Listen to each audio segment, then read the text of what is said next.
এঁটেল মাটি ছাড়া অন্য যে কোনো প্রকার মাটিতে গ্রীষ্মকালীন পেঁয়াজ চাষ করা যায়, তবে বেলে দোআঁশ মাটি পেঁয়াজ চাষের জন্য উত্তম। যেখানে পানি জমে থাকবে না এমন জমি পেঁয়াজ চাষের জন্য নিতে হবে, সেই সাথে পানি নিষ্কাশনের সুব্যবস্থা থাকতে হবে।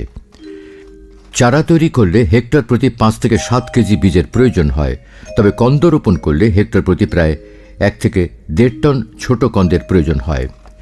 উন্নত মানের বীজতলা সাধারণত 3/1 মিটার আকারের হয়ে থাকে। প্রতি বীজতলায় 15 গ্রাম অর্থাৎ 5 গ্রাম হিসেবে পেঁয়াজ বীজ বুনতে হয়। বীজতলায় ভালোভাবে চাষ ও মই দিয়ে আগাছা বেছে মাটি ঝুরঝুরে করা হয়। বীজতলার উপর 10 সেন্টিমিটার পুরু করে খড় বিছিয়ে আগুন জ্বালিয়ে বা পলিথিন দিয়ে ঢেকে সূর্যালোকের সাহায্যে 15 দিন শোধন করে নেওয়া যেতে পারে।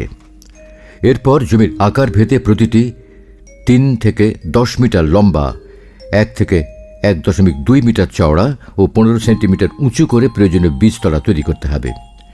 বীজতলায় 5 থেকে 6 গ্রাম বা বর্গমিটার বা শতাংশ প্রতি 200 থেকে 240 গ্রাম হারে বীজ বপন করতে হয়। বীজের অঙ্কুরোদ্গম হার কম থাকলে আনুপাতিক হারে বেশি বীজ বপনের প্রয়োজন হয়। প্রত্যেকটি বীজতলায় চারিদিকে যাতায়াত ও পানি নিষ্কাশনের জন্য 30 থেকে 50 সেন্টিমিটার চওড়া নালা রাখা দরকার।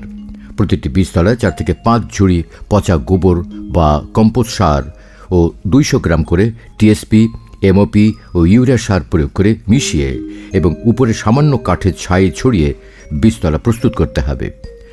4 থেকে 5 সেন্টিমিটার দূরত্বে সারিতে বা ছিটিয়ে বীজ বুনে ঝুরঝুরে মাটি দিয়ে 0.5 থেকে 0.7 সেন্টিমিটার পুরু করে ঢেকে দিতে হবে বা হালকাভাবে মাটির সাথে মিশিয়ে দিতে হবে।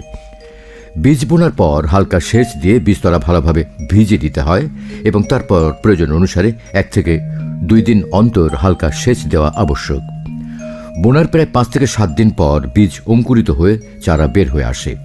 বর্ষার দিনে প্রচুর বৃষ্টিপাতের হাত থেকে কচি চারাকে রক্ষা করার জন্য বাঁশ, পলিথিন ও নাইলন বা প্লাস্টিক রশি দিয়ে তৈরি করে ছাউনি দেওয়া প্রয়োজন। গ্রীষ্মকালে 25 থেকে 30 দিন পরে চারা যখন 15 থেকে 20 সেন্টিমিটার উঁচু হয় তখনই জমিতে রোপণের উপযুক্ত হয়।